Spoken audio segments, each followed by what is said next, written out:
Sejam bem-vindos ao Samaritando, um podcast conduzido pelas samaritanas e voltado para toda a família maçônica.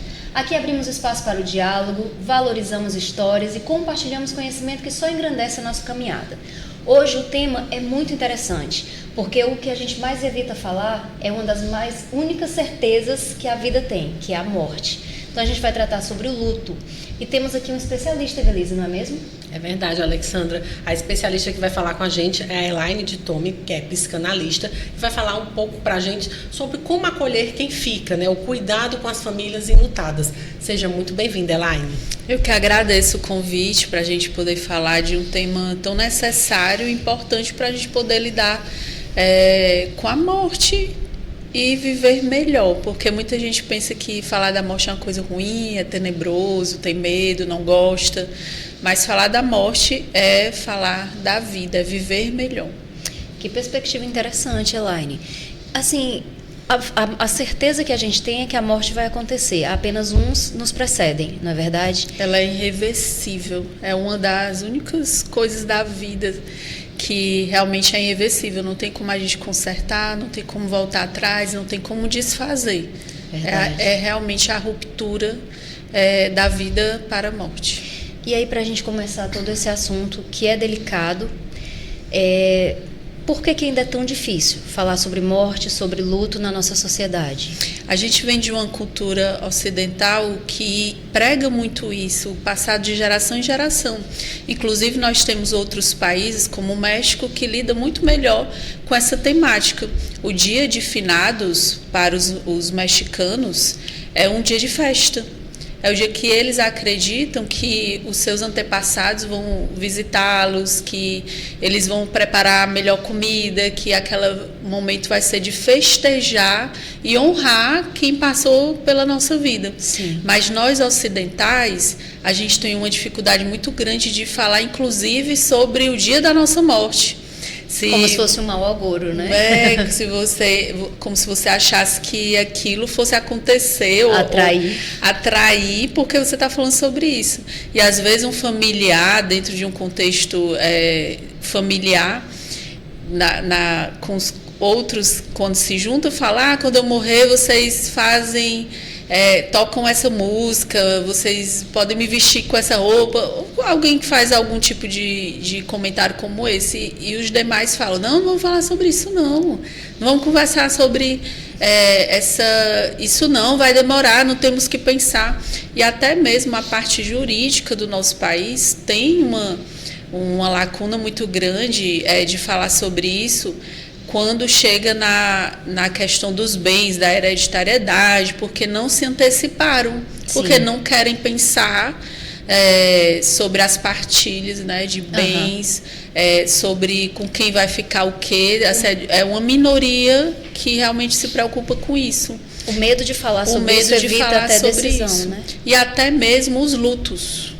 Porque a gente precisa falar que luto, ele também não é só sobre a morte, é um processo que nós passamos, é um processo de reorganização que ele realmente dá o start a partir do evento e da ruptura abrupta que nós temos. E o luto mais conhecido é o da morte, mas existem outros tipos de lutos, que é o término de um relacionamento, uma traição de amigo, cônjuge ou familiar, de alguém importante. A gente só se sente traído se for alguém realmente importante. A mudança de um emprego, se a pessoa foi pega de surpresa e perdeu o emprego, também é considerado um luto. Quando uma pessoa muda o padrão de vida, né, financeiramente ela chega à falência, perda de um animal de estimação, há muitos comentários: mas era só um bichinho, depois você cria outro, né? Isso é uma bobeira. Então, assim, existem várias mortes simbólicas que acontecem na nossa vida e que muitas vezes é por causa desses acontecimentos e que não são revisitados nem trabalhados, que as pessoas têm uma dificuldade muito grande de passar para a próxima etapa da vida. Os lutos, eles vão se acumulando, ele não se desfaz, não é o tempo que dá conta dele, é de fato você vivê-lo. Aprender a lidar com aquilo, falar sobre isso, ressignificar. Freud, ele dizia que a gente cura, né? A cura, ela vem pelas falas, pelas nossas palavras. Aquilo que eu recalco, que eu guardo, vai se transformar e mais tarde vir em doenças, como sintomas. Por isso que a psicossomática, ela, dos adoecimentos, vem de forma tão importante, repercutindo no nosso físico. O que eu não consigo ter ressignificar na minha mente, se eu não consigo trabalhar aquilo que me aconteceu de forma abrupta, naquele momento que eu vivi, certamente eu vou viver isso de outra forma, somatizando, né? Então, quando diz assim, quando a nossa boca cala, até as pedras falam. Sim. Então, é exatamente esses sintomas, e vem em forma de quê? Ansiedade, depressão, medos, travas, relacionamentos e comportamentos desordenados, e que muitas vezes a gente vive no automático e não para pensar. E ainda bem que até esse momento a gente tem avançado muito sobre a ideia de nos tornarmos mais terapeutizados, porque antes terapia era para louco, para doido, né? Verdade, viu? A gente não ouvia falar de terapia com bons olhos. A pessoa que frequentava um consultório terapêutico ou que visitava um consultório psiquiátrico, ela ia às escondidas, ela não contava para ninguém. Hoje a gente vê que é até chique para algumas pessoas normal, dizer, né? Vou para minha terapia, vou conversar com meu terapeuta. Sim. Porque inclusive se tornou até um objeto de desejo das pessoas em alguns âmbitos, para que as pessoas possam trabalhar o seu emocional, e a gente não é forte o tempo todo mesmo. Sim. A gente vê, né, falar sempre que o luto está associado à tristeza, como a gente costuma falar, mas além da tristeza ele envolve muitos outros sentimentos, emoções, né, que costumam agir após a perda, por exemplo, de um ente querido, né? A tristeza, ela faz parte, mas o luto é muito mais do que isso. A gente chama que o processo natural do luto, ele é um processo dual. É uma oscilação entre estar bem e estar mal.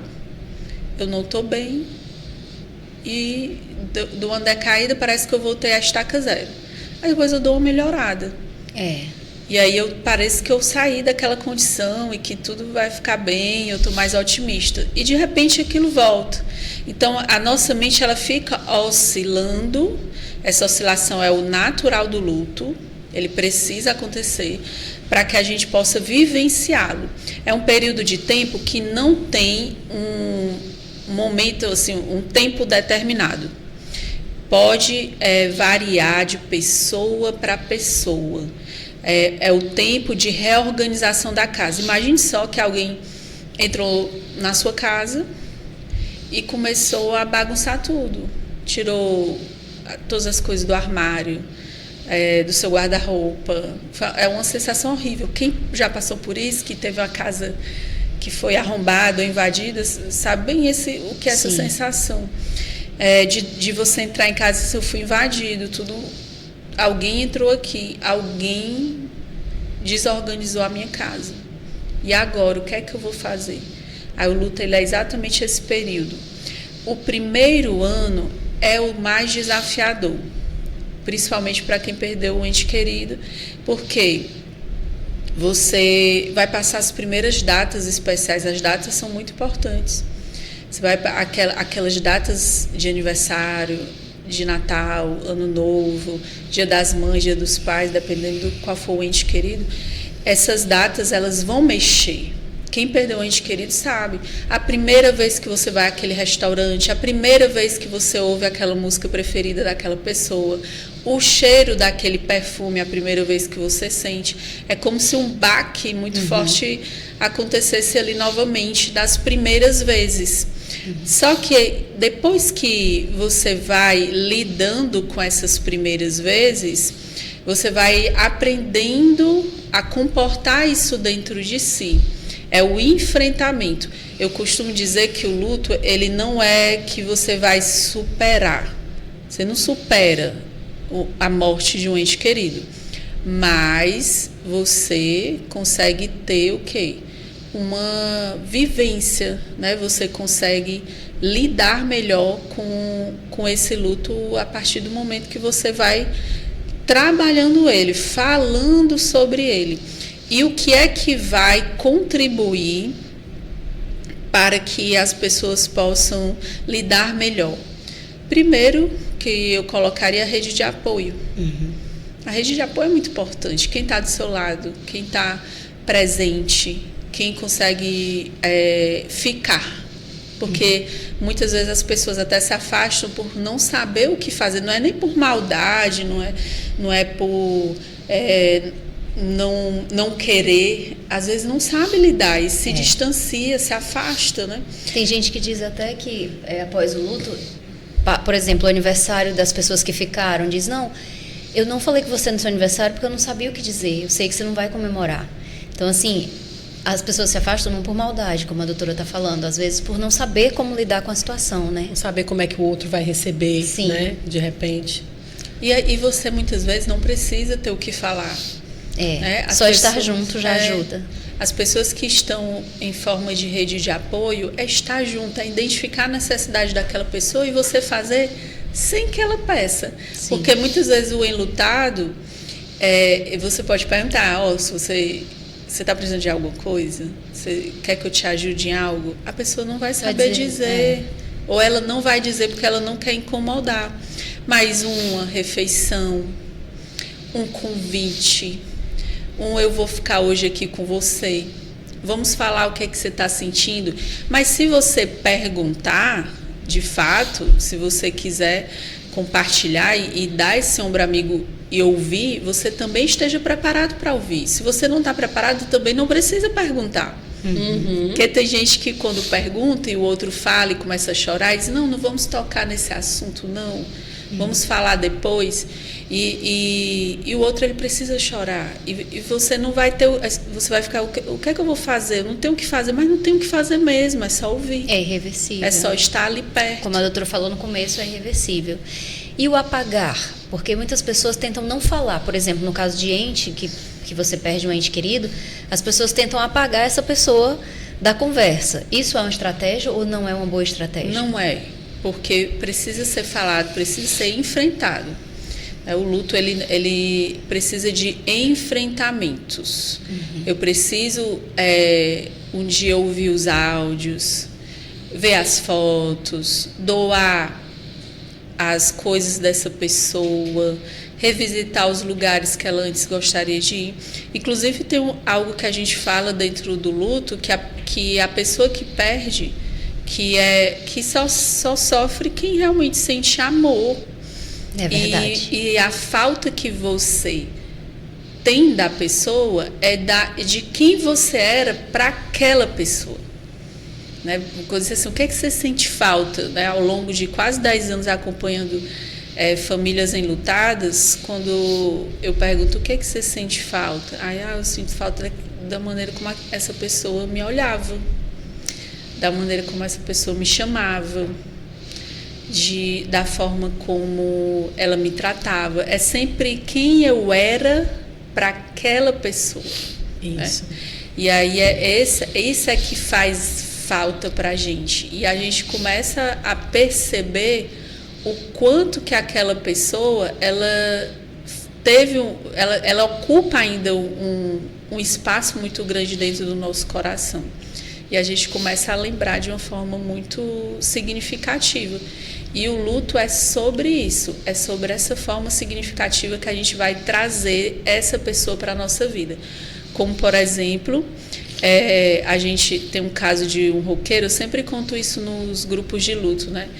Você não tem que esquecer a pessoa, você não tem que apagar ela, você não tem que parar de falar dela. Pelo contrário, ela está presente e sempre vai estar. E aí, em um certo momento, esse roqueiro perdeu um filho de 3 anos de idade. E as pessoas e os amigos chegavam para ele e diziam assim, mas ele está dentro do seu coração.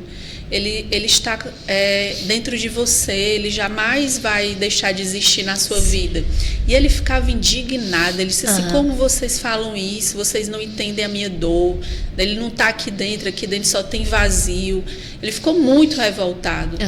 E com o passar do tempo, em um certo momento, ele conseguiu compreender o que é que faria ele lidar com esse luto. E aí foi um dia, um marco, né? E também uma experiência espiritual, porque a morte é uma experiência espiritual. Sim. E ele disse assim, a partir de hoje, meu filho vai estar do meu lado, vai estar comigo onde eu estiver. E ele trouxe esse significado muito forte, que foi o que virou ali a mentalidade dele em relação ao luto, à perda, foi que esse filho ia fazer parte da vida dele pelo resto da vida. E muitas vezes a gente assume até um pouco da identidade dessa pessoa para continuar vivendo. Pessoas que lidam com luto, que estão vivenciando bem o processo de luto, que a gente sempre vai estar enlutado. Né? Não tem assim, deixei de ser enlutado, você sempre vai estar. Porque não tem prazo, né? Não tem prazo. Para algumas pessoas, aquele momento do luto, ele pode, digamos, passar por um período menor, a pessoa já conseguir superar, digamos assim, mas para outros não, né? Para outros podem se perdurar por muitos e muitos anos, até por toda uma vida. Por isso que é necessário você aprender como você lida melhor. A gente teve um caso, inclusive, depois que eu descobri que eu ia pequena lá pro cemitério São João Batista com a minha mãe, que era a tradição de visitar o túmulo do meu avô. Sim. E eu não sei se vocês lembram, que saía nos jornais e quem visitava via, que tinha um homem que dormia no cemitério. Vocês lembram dessa história aqui em Fortaleza? Ele dormia lá, ele montou uma casa lá. Né? Isso porque ele queria visitar um parente dele? Porque a esposa dele faleceu. E ele ficava lá, né? E depois eu descobri que ele era aquele homem da sucata que pegou fogo. Sim, eu vi da sucata. Né? Então era ele, né, que ia. E as pessoas criticavam, diziam assim, ele ainda está assim, ele ainda está vivendo esse luto, ele construiu isso, era assustador, assim, de certa forma para as pessoas, e para algumas diziam assim, ele ainda vive nisso, que são alguns tipos de frases que você acaba ouvindo. Isso, assim, machuca, né? Eu vou lhe dar um exemplo prático. Meu pai morreu tem 22 anos. Eu tinha 20 anos quando ele faleceu. E eu ainda tenho muita dificuldade de lidar com o luto, com a perda dele, a partida dele. Ainda tem aqueles momentos que eu chego, que eu estou ali mais triste, como você falou. Tem dias que eu estou bem, tem dias que eu estou bastante triste, né? Saudosa. Fico pensando, hoje eu tenho 2 filhos. Poxa, como eu queria que meus filhos conhecessem meu pai, né? Então, assim, eu já perdi outras pessoas da minha família, né? Mas o meu pai é diferente. Uma maneira como eu lidou com o luto dele é completamente diferente. É uma coisa que ainda me machuca, que ainda dói, né? Como você falou, o significado daquela pessoa, da gente, para aquela pessoa que morreu, né? Isso é muito importante. E sobre o prazo do luto, antes eu acho que eu vi uma orientação, não sei se dos terapeutas, que antes era assim, até 80 dias, não sei se era bem esse número, quem aguentasse, por exemplo, ultrapassado 80 dias, essa pessoa começou a reagir bem, estava tudo bem. Depois disso era um luto crônico e hoje já não mais. A partir do primeiro momento, se você vê que a sua vida vai ficar devastada, você não consegue ver significado de continuar, já seria o momento de tentar curar isso para evitar uma depressão. É isso mesmo, doutora? Não é uma busca de uma cura, sabe? Porque não cura. Não tem cura, é verdade. Não tem cura.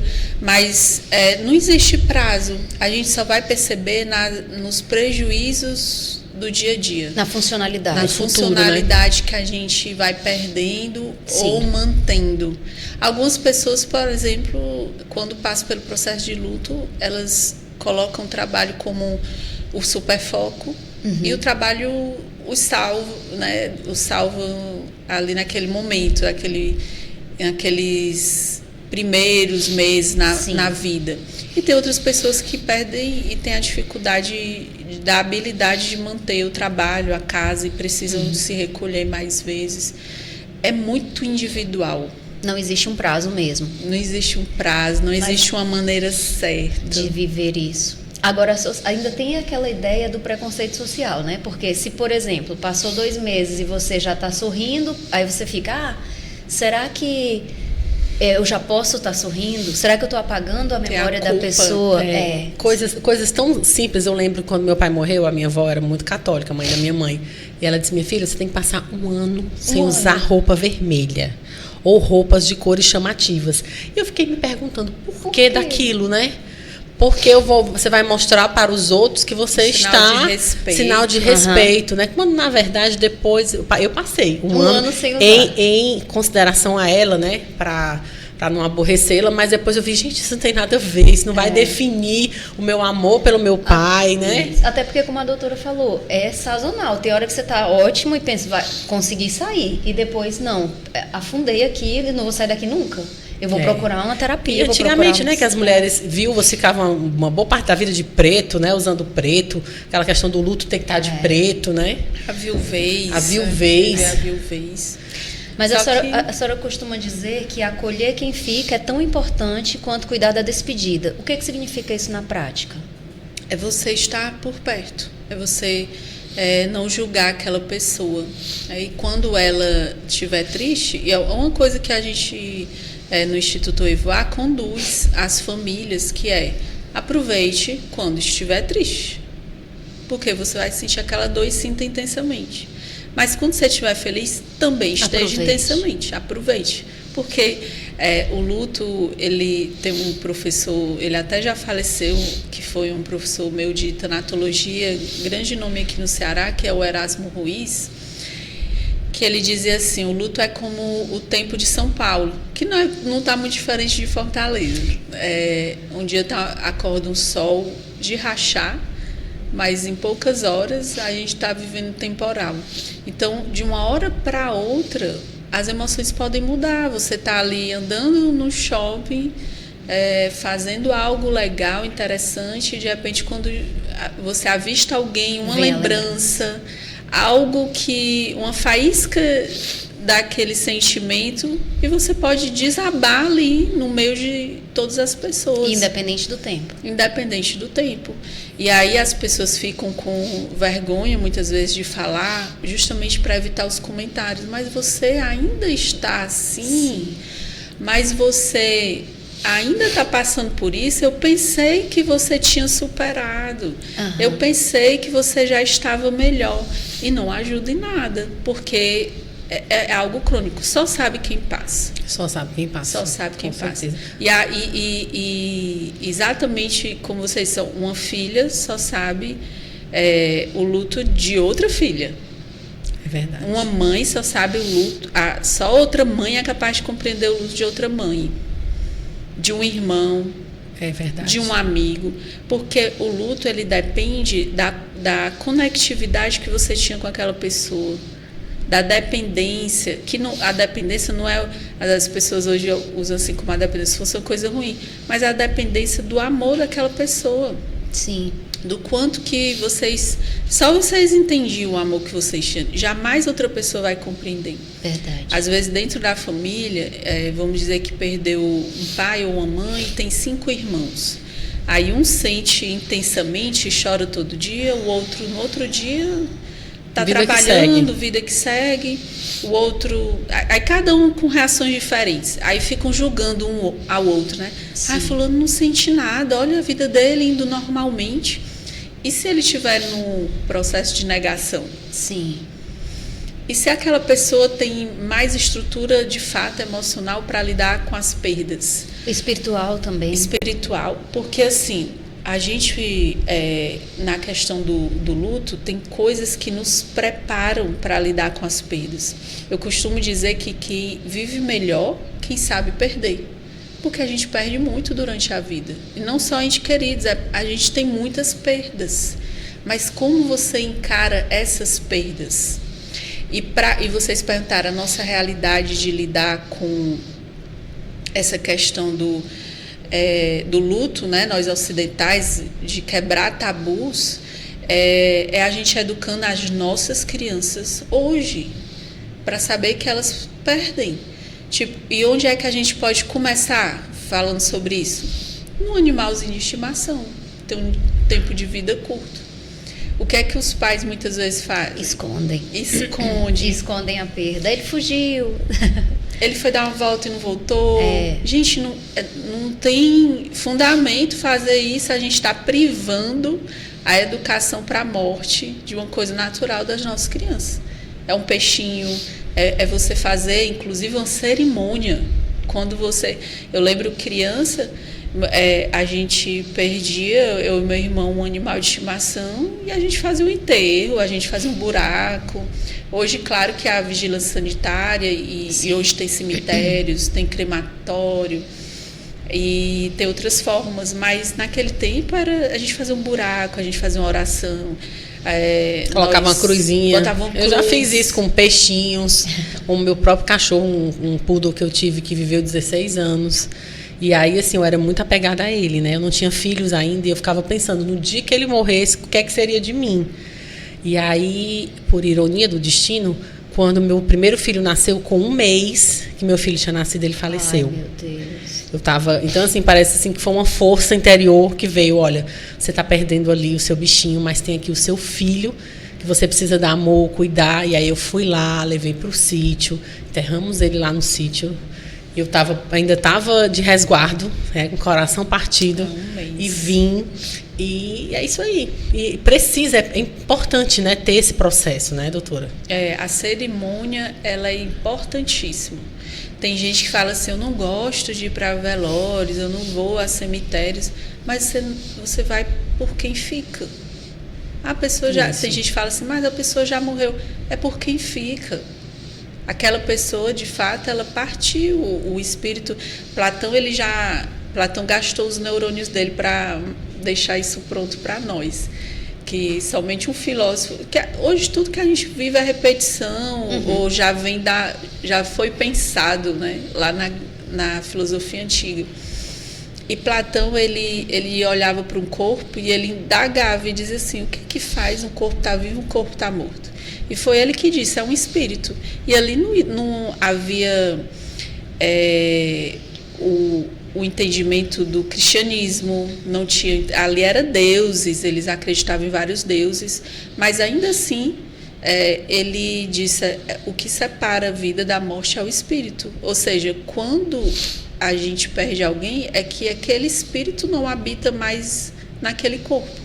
Por isso que nós somos corpo, mente e espírito. A gente tem uma espiritualidade, a gente tem sensações, nós temos intuições, a gente consegue ter um inconsciente, que Jung falava do inconsciente coletivo. Eu herdo coisas de gerações e gerações da minha família, coisas que eu nunca vivi, nem participei, mas eu carrego a identidade em mim. Sim. Então, nós somos espírito. É por isso que a gente se conecta ou não com algumas pessoas. Existe algo além do que a gente possa perceber, é metafísico. A filosofia também fala dessas experiências metafísicas que a gente tem ao longo da vida e não podemos deixar de levar em consideração. Só que algumas pessoas estão mais sensíveis a perceber essas experiências e outras não tanto, principalmente no mundo tão acelerado. Quando a gente vai ouvir histórias de pessoas que perderam ente querido e dizem assim, eu senti que isso ia acontecer. Eu recebi um aviso. Eu ouvi uma voz. Eu percebi no olhar daquela pessoa. Eu senti que aquela pessoa se despediu. Ou a pessoa só foi embora. Isso é uma história de hospitais, muito de UTI. A pessoa foi embora, que a gente fala embora ou descansou, né? São expressões utilizadas. Só morreu depois que o último filho veio visitar. Sim. Ou só depois daquela conversa. Então, não tem como a gente negar que a gente vive um plano espiritual. Sim. E que a morte ela é um mistério. Por mais que tenham pessoas que digam que são videntes, que são reveladores, que conseguem adivinhar, né? Eu tenho uma hipersensibilidade, pessoas que falam isso, mas isso não foi dado a nós, essa previsibilidade da morte. Ainda bem que não foi dado. Você já pensou se a gente soubesse o dia que a gente ia embora, como... Difícil, ia ser difícil. Não ia ser interessante, é um mistério, a morte é um mistério.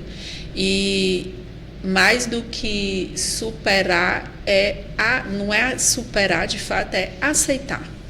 Quanto mais você trabalha a aceitação daquilo que te acontece, mais você lida melhor com o luto. Eu vou aceitando. E onde é que a gente aceita muito isso? É levando em consideração a questões espirituais. Né? Você saber que tem coisas que não está no seu alcance, que você não tem o controle. Por que as pessoas hoje sofrem tanto de ansiedade? Necessidade de controle, não é? Exatamente. A gente quer controlar tudo, a gente quer ser o senhor do tempo e nós não somos. A gente não tem essa capacidade, essa habilidade. Ainda mais sobre a vida e morte de outra pessoa, né? Não tem. As crianças, elas também, lógico, né, como a gente falou, que sofrem com o luto, né? Como é que os pais responsáveis, avós, podem conversar sobre a morte de maneira assim mais acolhedora para uma criança? Sendo sinceros, sendo abertos.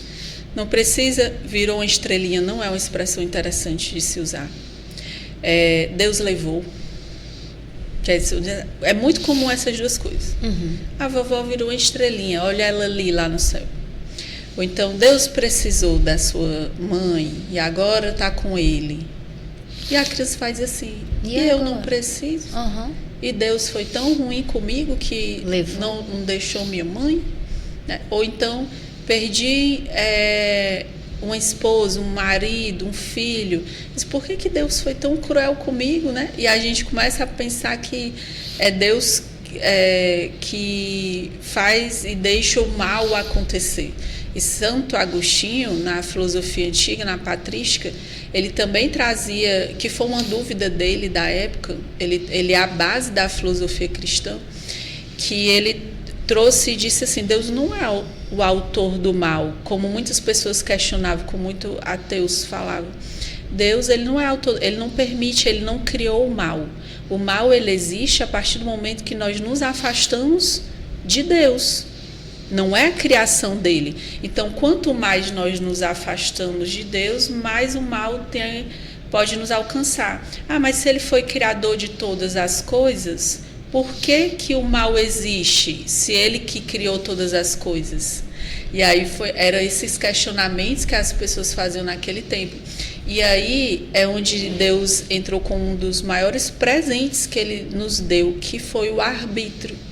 O livre-arbítrio, que foi a grande obra de Agostinho, que Deus não vai interferir nas nossas escolhas e nas escolhas de outras pessoas.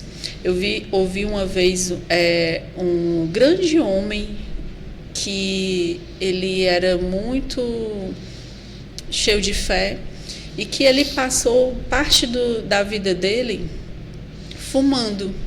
Ele foi fumante, como Sim. Era muito comum. Era até a geração Hollywood, Derby. Né? Sinal de status, aliás, Marlboro, naquela época. E aí ele mudou a vida dele, saiu do vício, do cigarro.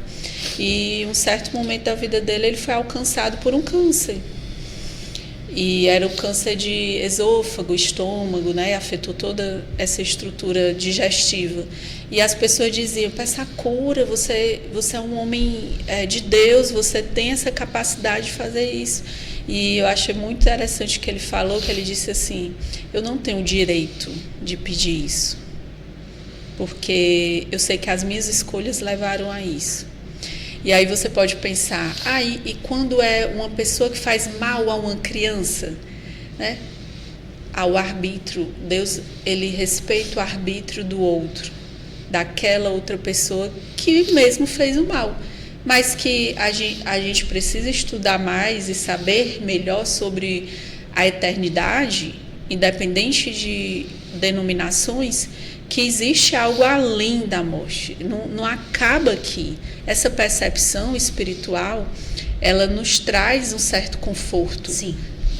Você já pensou se a nossa vida fosse só aqui? Ela é muito pouca, né? É curta. Sim. É sofrida, porque todos nós estamos propícios ao sofrimento. Mas se a gente entende que há uma perspectiva após a morte, seja qual denominação, entendimento, estudo que você tenha, você vai mudar a sua percepção de que ali é o fim e que a morte não é o fim. E é até bíblico isso, que a morte, ela é um presente, de certa forma, tem outras palavras, que eu não estou conseguindo lembrar o que Paulo fala sobre isso, mas morrer é um ganho para nós. Sim. Eu sei que é difícil ouvir. Uma vez eu falei isso num grupo de luto e uma pessoa depois eu falar assim, poxa, mas você falou de uma forma assim, tão natural. Eu disse assim, eu estou lhe falando, mas não é como uma pessoa só que estuda e que vê esses casos, é uma pessoa que passou também, né, de que teve essa experiência. Eu falo, é muito fácil você falar de uma coisa que você não passou, Sim. que você não viveu, mas depois que você vive e entende, você faz parte daquilo. E a morte, ela é necessária, ela é precisa, ela tem que fazer parte da nossa vida. Ela não é nossa inimiga, ela não é um mal, ela faz parte. E claro que tem pessoas que têm a capacidade de se despedir de seus entes queridos, que têm um envelhecimento saudável, e outras que é de adoecimento, é precoce, né? Como você falou, o filho de 1 mês, naquele momento você ficou sem entender, você gestou, você aguardou, é muito doloroso, mas se a gente não tiver uma perspectiva diferente para entender que é uma experiência além da física, a gente também não vai conseguir digerir todo o conteúdo daquilo que nos acontece, de que nós nos sentimos injustiçados muitas vezes. Poxa, isso não é justo comigo. Sim. Eu não deveria passar por isso. Não é para eu ter vivido isso aqui. Eu pedi tanto, tem pessoas que perdem até a fé, né? Uhum. Eu pedi tanto a Deus, eu orei, fiz chamei grupos, puxei corrente de oração e para que essa oração serviu, né? Que não deu. E aí aquela pessoa diz, então minha oração não serve mais de nada, então do que adianta, eu nunca sou escutada, eu nunca sou compreendido. Isso eu já me perguntei muito sobre isso, sabe, Evelise? A gente vai para uma missa de 7º dia ou de 30 dias de óbito e os padres sempre dizem que essas pessoas que foram antes, ou missa, ou culto, as pessoas que foram antes apenas nos precederam e elas estão em um local muito melhor que nós. E aí eu ficava pensando, estão no local melhor que nós, às vezes foi uma passagem tranquila ou não, mas já acabou, esse mundo não é o melhor dos mundos, né? Mas o sofrimento que fica é enorme, não é verdade? E aí seria a saudade, mas também tem a culpa. Muitas pessoas, muitas famílias sentem culpa, às vezes sem nem ter culpa nenhuma, mas sentem a culpa. Por que eu não beijei mais? Por que eu não aproveitei a última semana? Por que eu não estava em casa naquele horário? De onde que vem isso? Como lidar com isso? Por favor. Alexandre, foi até interessante você tocar nesse assunto que vai casar com o que eu falei do começo. Falar da morte é falar da vida. Passar por experiências de perdas ensina a gente a viver. Porque quando a gente começa a se questionar disso, nós precisamos colocar isso para a nossa vida presente. Sim. Se você foi ausente ou se você se sente culpado por alguma coisa, onde é que nós vamos reparar? Uhum. Nas com quem pessoas foi que não ficaram, dá mais, né? Com as pessoas que ficaram. Eu vou viver melhor minha vida. Aí, tem uma pergunta que diz assim, como você acha que essa pessoa gostaria que você estivesse vivendo? Como você acha que essa pessoa espera que você esteja vivendo? Uhum. E aí você diz, ela queria que eu continuasse, ela me diria isso, me falaria para eu tomar essa decisão, de fazer tomar essa atitude, de assumir esse compromisso. Por isso que a morte ensina tanto a gente a viver. Só que a gente não pode ficar parado lá onde aconteceu. A gente precisa deixar as coisas fluir, porque realmente o tempo ele não para. Sim. Ele é o bem e o mal. O tempo ele está ali. Eu gosto muito de um filme que é Alice no País das Maravilhas, que o tempo, lá o personagem do tempo, ele se coloca como mal. Uhum. E ele diz assim, você pensa que eu sou bonzinho? Eu não vou esperar você. Eu não vou aguardar o seu tempo, porque eu sou o Senhor do tempo. Uhum. E o tempo, ele não espera. A gente está envelhecendo, daqui a gente já começa a aparecer as rugas, a pele vai perdendo a elasticidade, o cabelo já não é mais o mesmo, você não tem mais a disposição que tinha antes. E aí vem a pergunta, como é que você está vivendo a sua vida? O que você está fazendo de significativo, de propósito? E aí, quando você começa a fazer isso em relação ao presente e futuro, aí você vai lidando e reparando, muitas vezes, as culpas e as faltas que você teve. Entende que teve, né? E tem as culpas que você nem teve culpa. Sim. Porque no luto também... as pessoas se culpam por coisas que elas nem têm culpa. Que está fora do controle, como a senhora falou antes. Né? Ela se culpa por algo que não faz sentido. Eu também já perdi pessoas importantíssimas para mim. E nesses momentos eu ouvi de um amigo assim, Alexandra, você está me perguntando... que uma das coisas que eu falei foi, por que eu não dei mais amor nos últimos dias? E aí a pessoa falou... Você está me perguntando quanto de amor você acha que seria suficiente para você aceitar a morte dessa pessoa. Quanto era que ia ser suficiente para você dizer ele poderia ter morrido? Nunca ia chegar a essa medida. Nunca. Então, às vezes é uma cobrança talvez injusta com quem fica, né? Mas eu acho que faz parte, né? Faz. Do luto. Com certeza. Que eu acho que até é uma pergunta que tem. A culpa, a revolta, faz parte desse processo? É algo natural ou as pessoas estão extrapolando nos sentimentos? Faz parte. De você culpar o hospital, Deus, você, ou alguém que deveria ter feito algo e não fez. Mas é aprendizado. Se a gente soubesse de todas as coisas, de tudo que ia acontecer, é claro que a gente faria um monte de coisa diferente. Quando uma pessoa fala assim, Alexandra, se você voltasse no seu passado, o que é que você mudaria? Aí você diz, eu não mudaria nada. Mentira! Todos nós mudaríamos alguma coisa. Com certeza. Porque a capacidade e a maturidade que nós temos hoje não tinha naquela época. Você faria diferente. Infelizmente, nós... Quando temos a maturidade, alcançamos ela, que só vem realmente com o tempo e as vivências que nós tivemos, ela não está disponível para quando a gente está jovem. É verdade. Quantas pessoas falam assim, se eu soubesse o que eu sei hoje, eu não teria me divorciado. Se eu soubesse o que eu sei hoje, eu não teria criado meus filhos do jeito que eu criei. Sim. A gente não tem, nós precisamos nos perdoar. Seria maravilhoso que aos 18, 20 anos eu tivesse a maturidade que eu tenho hoje com 40. Nossa, minha vida ia ser outra, né? Mas só que não nos é dado. E nisso há sabedoria universal. Sim, e cada um dá aquilo que tem naquele momento, não é? E dá o que pode naquele momento. Muito seria maravilhoso se pudéssemos ter um corpo jovem e uma mente idosa. Uma mente idosa no sentido de toda a experiência, de toda a vivência num corpo jovem. Mas não é assim que a banda toca, nem a vida segue, né?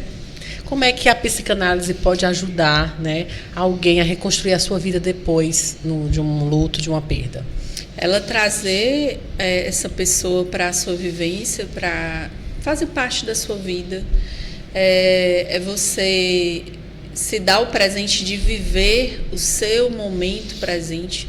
Hoje a gente resolveria grande parte das questões psíquicas de adoecimento se a gente vivesse melhor o momento agora. E seria um grande presente, porque a ansiedade é excesso de passado, depressão é excesso de passado e a ansiedade é excesso de futuro. Se a gente vivesse mais o nosso presente, a gente diminuiria os riscos, né? E outra coisa é as inseguranças. A gente fica muito inseguro por tudo. O que é que vai acontecer? Será que eu estou fazendo certo? Será que isso é desse jeito? Nós nos questionamos demais e vivemos de menos. E aí a nossa mente fica adoecida.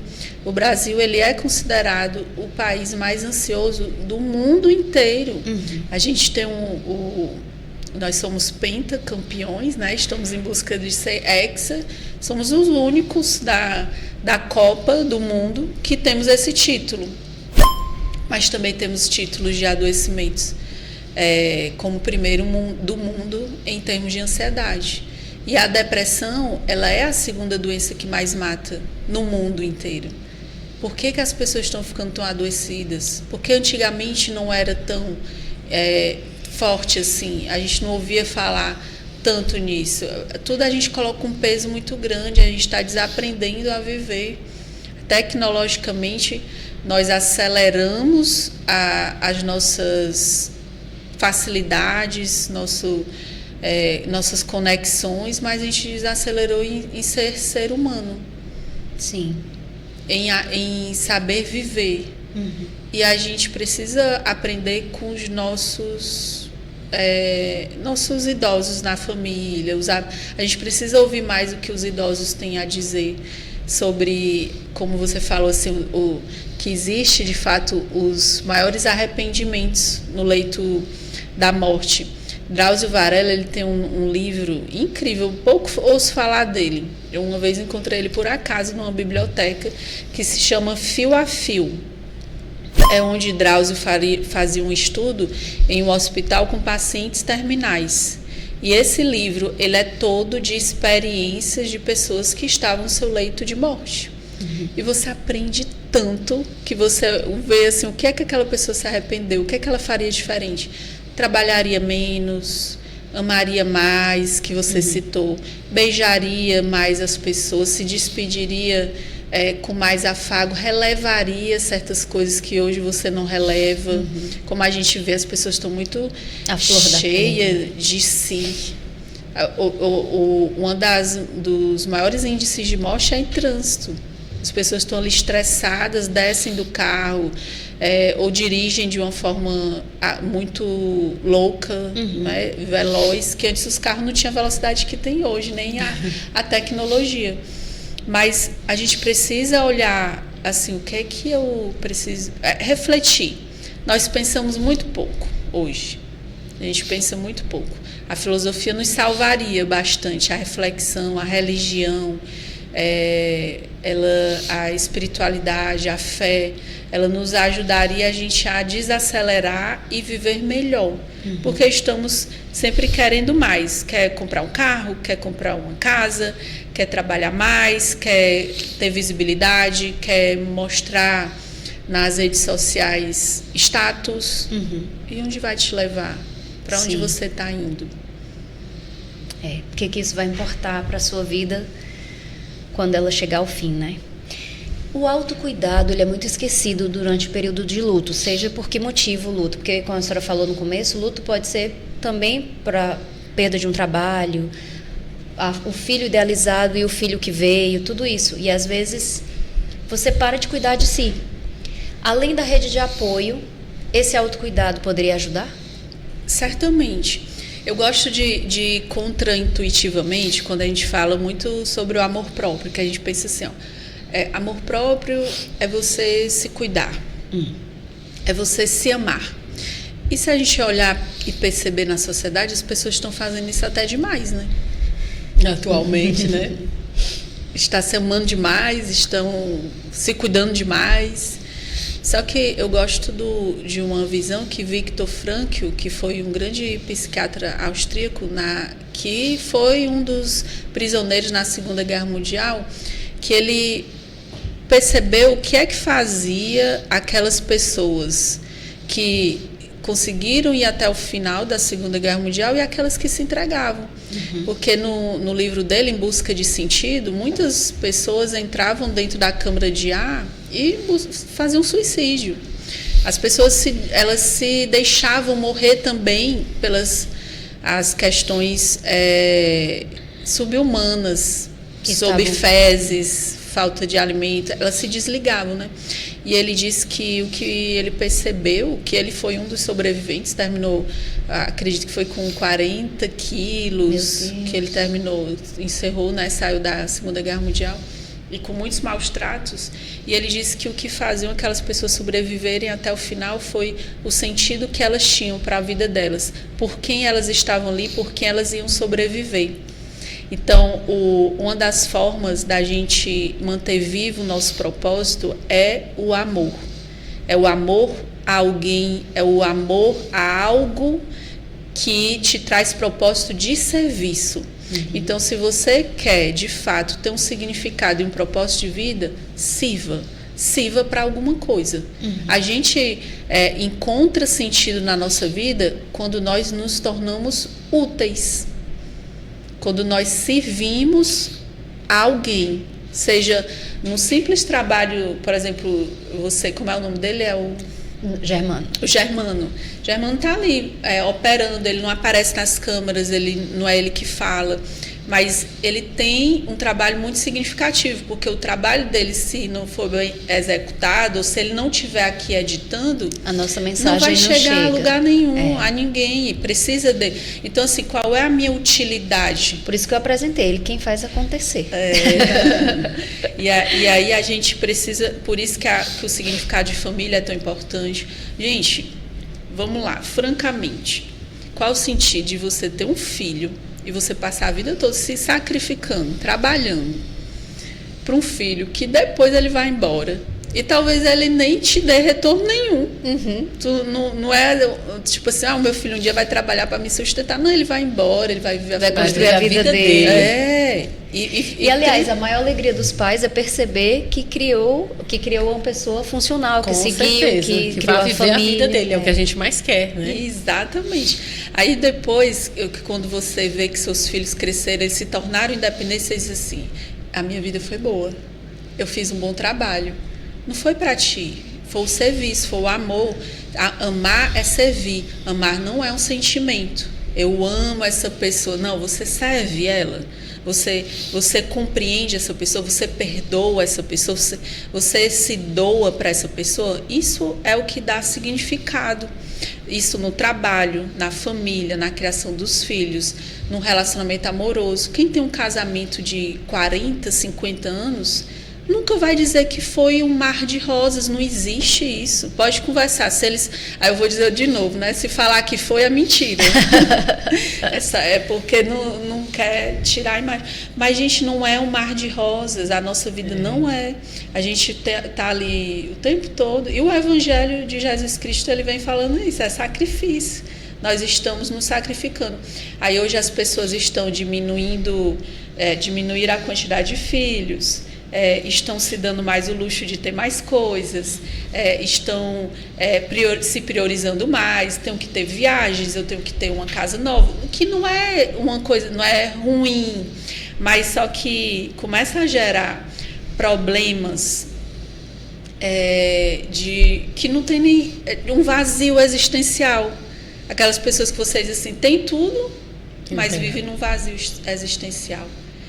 Vivem problemas que jamais uma pessoa ocupada e servindo e dentro de um lar vai sentir ou saber, porque aquela pessoa está tão ocupada que é tipo uma mãe não dá tempo ela passar muito tempo chorando, né? Não, ela vai ter que nem tomar banho, lavar o cabelo, levantar, se ela ficar ali deitada, ela tem que levantar, ela tem que fazer alguma coisa, né? Então, assim, o propósito e o sentido de vida da gente está muito ligado aos sacrifícios que a gente faz e não o culto de si. Sim. É verdade. Elaine, que mensagem você deixaria para quem está vivendo o luto nesse momento, né? Para que essa pessoa possa aprender a enfrentar a dor da perda de alguém muito querido, independente do tempo que está vivendo esse luto. Eu diria para essa pessoa que está enlutada que ela mantenha todas as memórias, que ela deixe essa pessoa fazer parte da vida dela. No momento em que você tiver vontade de perguntar o que é que essa pessoa te diria, o que é que ela faria naquele momento, que você honre a presença dela, fale com ela sempre que for necessário, o seu modo, ou escreva para ela, ou revisite as memórias. Isso não é aprofundar o luto, não vai prolongar teu luto, vai te ensinar a aprender a lidar com aquela ausência física e te dar sentido para que aquela pessoa permaneça na tua vida.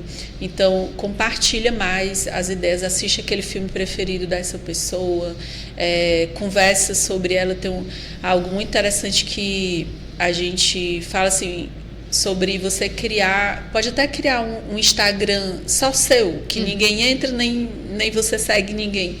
Aí você colocar ali as fotografias e o que você está sentindo naquele dia, porque você tem ali a mão e rapidamente você tem acesso. Então, é natural passar por isso, é natural viver altos e baixos, mas você vai conseguir passar, você vai aceitar com o tempo. E depois vai ser uma memória boa, uma saudade que ocupou o espaço da dor. E a dor vai passar, mas a saudade não.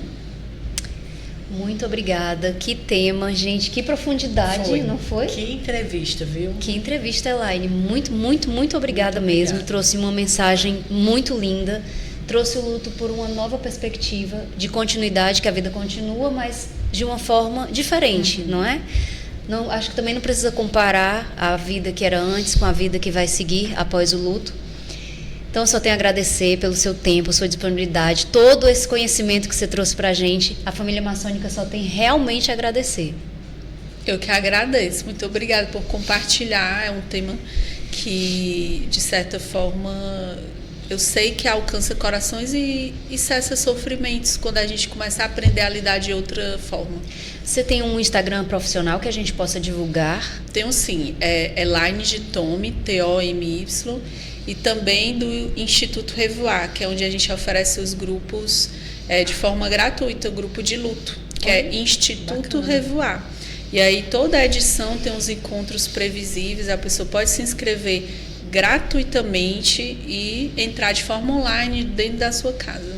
Perfeito, perfeito. Muito obrigada pela participação.